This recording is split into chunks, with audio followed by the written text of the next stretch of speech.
ذاتی زندگی ہے اس میں جو بھی ہے اس میں نہ ہی میں کوئی کامنٹ کرنا چاہتا ہوں، لیکن اس کی لیکس کے علاوہ بتاؤں کہ جو اس وقت پنجاب میں ہو رہا ہے، میں سمجھتا ہوں کہ یہ عمران خان کے لیے اس سے اور شرمناک اور کوئی واقعہ نہیں ہے کہ جہاں پہ اس کی اپنی حکومت ہے اور اس کا اپنا اتحادی وزیر اعلیٰ کہتا ہے کہ عمران خان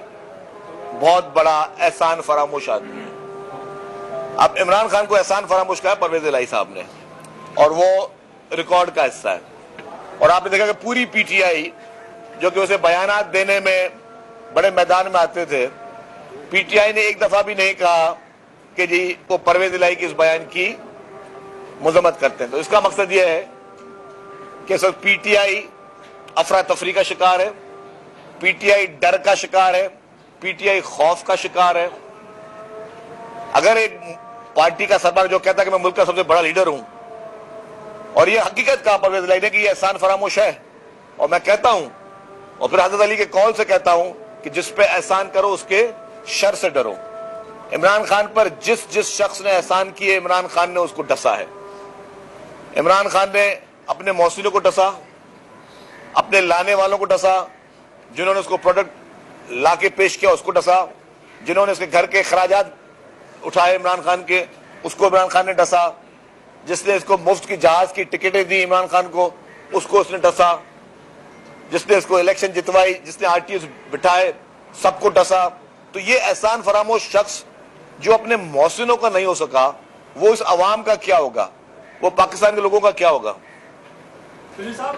جو ابھی اسٹریٹ کرائم کی بات ہو رہی ہے کراچی میں خاص طور پر، اور یہ پولیس کے اور قانون نافذ کرنے والے اداروں کے اعداد و شمار ہیں کہ اس میں اکثر افغانی اور غیر قانونی تاریخی وطن شامل ہے، تو اس میں سپریم کورٹ کا فیصلہ بھی موجود ہے کہ اس کو باہر نکالیں، تو آپ کی حکومت یہ سنجیدہ کب ہوگی کہ کراچی سے غیر قانونی تاریخی وطن یا افغانیوں کو باہر نکالیں؟ دیکھیں جی، آپ کا سوال ہو گیا، باقی جو بھی اس بات میں ایک حقیقت ہے کہ مین ڈومین ہے نارا کا، فیڈرل گورنمنٹ کے وہ انڈر کام کرتا تھا، لیکن جو بھی انلیگل تاریخی وطن ہے جس نے غلط شناختی کارڈ بھی بنائے یا بغیر شناختی کارڈ کے رہ رہا ہے، جو جھوٹی شرط لے کے لے رہا ہے، اس کے لیے سندھ پولیس ایکٹیولی کام کر رہی ہے۔ کچھ تفصیلات اس وقت میرے پاس موجود ہوتی ہے، اگر مجھے سوال کا پتا ہو تو میں بتا دیتا، لیکن مجھے یہ پتا ہے کہ کافی لوگوں کو اس طرح گرفتار کیا گیا ہے اور ان کو ڈیپورٹ کرنے کے لیے کوششیں چل رہی ہیں کہ جو لوگ غیر قانونی طور پر اس ملک میں رہ رہے ہیں۔ یہ صرف پاکستان میں نہیں، پوری دنیا میں یہ قانون ایک جیسا ہے کہ کوئی بھی غیر قانونی طور پر کسی ملک میں نہیں رہ سکتا، اور باقی جگہوں پر اس طرح کے لوگوں کو بھر بھر کے ڈیپورٹ کیا جاتا ہے۔ تو ڈیفینیٹلی اگر ہمارے اسٹریٹ کرائم میں غیر قانونی تاریخ وطن بھی شامل ہیں تو ان کو بھی اسی طریقے سے بے دخل کیا جائے گا اور قانون کے دائرے میں رہ کر قانونی کارروائی کی جائے گی۔ ٹرانسپورٹ کے حوالے سے آپ نے ایک دفعہ ٹرانسپورٹ کے حوالے سے تو آپ کا ایسا اقدام ہے، لیکن اسمارٹ سٹی کے حوالے سے سی سی ٹی وی کیمراز کے حوالے سے کچھ عرصہ پہلے آپ نے کہا، دیکھیے اسمارٹ سٹی کا کام جو ہے وہ چل رہا ہے۔ گورنمنٹ نے 100% فنڈنگ وزیر اعلیٰ سندھ صاحب کے کہنے پہ سندھ حکومت نے رکھی ہے، اور وہ 100% فنڈنگ جو ہے وہ بجٹ میں موجود ہے۔ این آر ٹی سی سے ان کی میٹنگز بھی ہوئی ہے، تو میں سمجھتا ہوں کہ اپنا کوئی فائنینشیل ایشو بھی نہیں ہے کہ گورنمنٹ کی سیریسنس ہے۔ وزیر اعلیٰ صاحب نے ان کرائمز کے حوالے سے دو چیزوں کو بڑا فوکس کیا تھا، کیونکہ ہوم منسٹر بھی وہی ہیں۔ ایک تو انہوں نے کہا تھا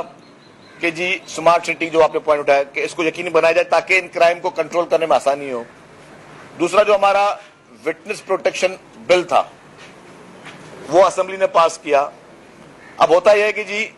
کسی نے کوئی غلط کام کیا، ایک اس کا گواہ موجود ہے، گواہ پہلے ڈرتے تھے، خوف میں آتے تھے کہ ہم کس طرح گواہی دیں، تو حکومت سندھ نے، اسی پیپلز پارٹی کی حکومت سندھ نے وٹنس پروٹیکشن پلان اپروو کیا، جس میں کوئی بھی اگر وٹنس بنے گا تو اس کو سرکار کی اوپر یہ لازم ہے کہ اس کو پروٹیکشن فراہم کرے، تو وہ بھی ہم منظور کروا چکے ہیں۔ اب لوگوں کو تھوڑا آگے آنا چاہیے اور اس چیز کو مزید جو ہے میں پوری سوسائٹی کو کردار ادا کرنے کی، لیکن پولیس اپنی کیپیسٹی سے زیادہ محنت کر رہی ہے، کوشش کر رہی ہے، اور انشاءاللہ تعالیٰ ہم امید کرتے ہیں کہ بہتر رزلٹ آئیں گے۔ سندھ کے اندر کیا آپ یہ جو افغانی ہیں ہمارے اور ٹوپی پہنتے ہیں سندھی اور وہ زمینیں خرید رہے ہیں، یہ تو آپ کے پاس ہے نا کہ آپ لیجسلیشن کر کے وہاں پہ پراپرٹی خریدنے کے لیے کوئی رکاوٹ پیدا کر سکتے ہیں. دیکھیں میں آپ کو ایک بات بتا دوں, کوئی بھی شخص اگر غیر قانونی طور پہ رہتا ہے تو وہ نہ رہ سکتا ہے نہ یہاں پہ کوئی خرید و فروخت کر سکتا ہے. کوئی بھی شخص جو غیر قانونی طور پہ رہ رہا ہے نہ وہ غیر قانونی طور پہ کسی ملک میں یا کسی جگہ پہ رہ سکتا ہے نہ وہاں پہ کوئی خرید و فروخت کر سکتا ہے. سال کا آخر ہے اور ٹرانسپورٹ کے بہت سارے پروجیکٹ کافی عرصے بعد آئے ہیں. سال 2022 ٹرانسپورٹ کے حوالے سے کیسا رہا بحثیت ٹرانسپورٹ؟ دیکھیں یہ میں اپنے منہ سے کہوں تو اچھا نہیں لگتا کہ ٹرانسپورٹ کے لیے 2022 کیسا رہا. آپ نے یہ دیکھنا ہے کہ جی سندھ حکومت کی وجہ سے, پاکستان پیپلز پارٹی کی سندھ حکومت کی وجہ سے اور پارٹی کی لیڈرشپ کے احکامات کی وجہ سے, وزیر اعلیٰ صاحب کی خصوصی دلچسپی کی وجہ سے اورنج لائن BRT جو کہ 100% سندھ حکومت کا پروجیکٹ ہے اس وقت چل رہا ہے. Red line peoples bus service وہ کراچی میں شروع ہوئی, لاڑکانہ میں شروع ہوئی, حیدرآباد میں شروع ہوئی, سکھر میں بھی دسمبر میں انشاءاللہ شروع ہونے جا رہی ہے. EV بسز کراچی میں پہنچ چکی ہیں, ایگریمنٹ پہ نیگوزیشن ہماری چل رہی ہے. آج بھی میں نے ان الیکٹریکل بسز پہ جو کہ پاکستان کی پہلی EV بسز ہیں, نہ وہ پنجاب میں نہ KPK میں نہ وہ بلوچستان میں, سندھ میں شروع کرنے جا رہا ہے, کراچی شروع کرنے جا رہا ہے EV بسز کراچی کے لوگوں کے لیے, کیونکہ پیپلز پارٹی کراچی کے لیے باقاعدہ میگا پروجیکٹ پہلے بھی بہت کیے ہیں پیپلز پارٹی نے, اب بھی کر رہی ہے. تو کراچی کے لیے EV بسز شروع کی جا رہی ہیں. وہ جو بھی سرکاری جو اس میں تھوڑی ہے اور جو لوگوں سے ہماری بات چیت چل رہی ہے اس وجہ سے اب تھوڑا ہم اس کو ٹائم لے رہے ہیں تاکہ پراپر طریقے سے ایک دفعہ ماڈل بنا کے اس کو لے کے آئیں. تو وہ بھی چل رہی ہیں. میں ابھی ٹیکسیز کا بتا رہا ہوں, ہم لوگ ٹیکسی اسٹارٹ کرنے جا رہے ہیں. تو میں سمجھتا ہوں کہ الحمدللہ لیڈرشپ کا اتنا پریشر ہے ہم پر, چیف منسٹر صاحب کا اتنا پریشر ہے ہم پر کہ ہم ٹرانسپورٹ ڈپارٹمنٹ اپنے پیروں پہ کھڑے ہونے جا رہے ہیں اور الحمدللہ انشاءاللہ تعالیٰ بہت اچھے طریقے سے اس کو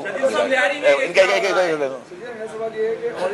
ہماری بس سروس چل رہی ہے لیکن اس کا روٹ بہت شارٹ ہونے کی وجہ سے وہ اپنی سروس پراپر لوگوں کو بنا کے دے نہیں پا رہی ہے. یا تو اس کا روڈ اتنا ایکسٹینڈ کرنا چاہتے ہیں ٹھیک ہے تاکہ لوگ زیادہ سفر آ سکے.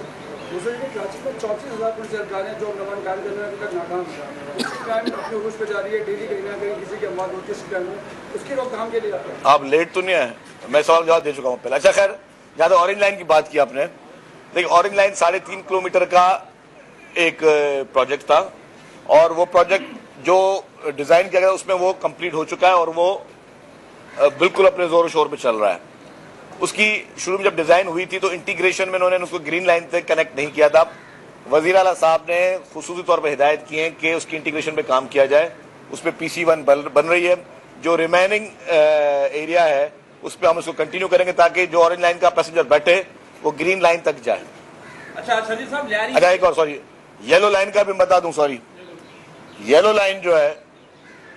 اس کو میں نے ذکر نہیں کیا کیونکہ میں بتایا کہ ریڈ لائن پہ تو کام الحمدللہ فل فلیج جاری ہے. یلو لائن کے بھی پہلے کمپوننٹس کے ہم نے ٹینڈرز فلوٹ کر دیے ہیں, انٹرنیشنل ٹینڈرز فلوٹ کیے ہیں. تو اس پہ یلو لائن میں جو پہلا کمپوننٹ سٹارٹ کرنے جا رہے ہیں وہ کرنے جا رہے ہیں جام صادق برج جہاں پہ بنی ہوئی ہے اور اس کی برج میں تھوڑا خدشات بھی لوگوں کو موجود ہیں شاید, تو اس پہ ہم پیرل برج بنانے جا رہے ہیں. ایک برج بننے جا رہا ہے, اس کا ہم نے ٹینڈر فلوٹ کر دیا ہے کہ ایک اور جام صادق برج پہ اس کے ساتھ ساتھ ایک پیرل برج بنے گی, وہ اس کے ساتھ چلے گی اور اسی بیچ میں جیسے وہ, اور اس سے پہلے اس کو تھوڑا ریپیئر بھی کیا جائے گا, پھر دونوں بریجز یہ چلتی رہیں گی. تو ہم نے اس میں یہ بھی کہا کہ فی الحال جتنی بھی ہیوی ٹریفک ہے وہ ہم نے ٹریفک پولیس کو کہا ہے جو بڑے ٹرالرز وغیرہ ہیں ان کو آپ ڈائیورٹ کریں, فی الحال برج بنا چلائیں تاکہ ابھی ہم یلو لائن کا اپنا کام شروع کر سکیں. لیاری میں یہ کیا چل رہا ہے؟ عبدالرشید صاحب کو 2 دن سے تشدد کا نشانہ بنایا جا رہا ہے. ایک خاتون جو پرنسپل تھی اس نے اپنے آپ کو ابھی آگ لگا لیا, تو اس کو اسپتال جو ہے وہ ریفر کر دیا گیا ہے. وہ شبانہ بلوچ نہیں یہاں کراچی پریس کلب کے سامنے پرنسپل اس نے ابھی اپنے آپ کو آگ لگائی ہے اور اس کو اسپتال جو ہے وہ منتقل کیا. اس کا الزام ہے کہ عبدالرشید نے اسے نوکری سے نکلوایا. دیکھ مجھے اس کا نوکری کا آگ کا پتہ نہیں, مجھے پتا کہ عبدالرشید صاحب اسمبلی کے موضوع ممبر ہیں, کل انہوں نے کمپلینٹ کی تھی, لیکن جو حقائق سامنے آ رہے ہیں وہ یہ آ رہے ہیں کہ عبدالرشید صاحب اسمبلی میں وہاں پہ ہاسپٹل میں جا کے زبردستی پولیٹیکل ورکرز کو لے کے جا کے وہاں پہ کچھ گڑبڑ کر رہے ہیں, جس کی وجہ سے نہ ہی یہ ہاسپٹل جو ہے سیاست کا کوئی گراؤنڈ ہے جہاں پہ آپ جا کے اس طرح کا ماحول پیدا کریں. اور جماعت اسلامی کی میں ایک جنرل بات کر لوں, جماعت اسلامی آپ کو یاد ہوگا کہ ہمیشہ کراچی میں جتنے بھی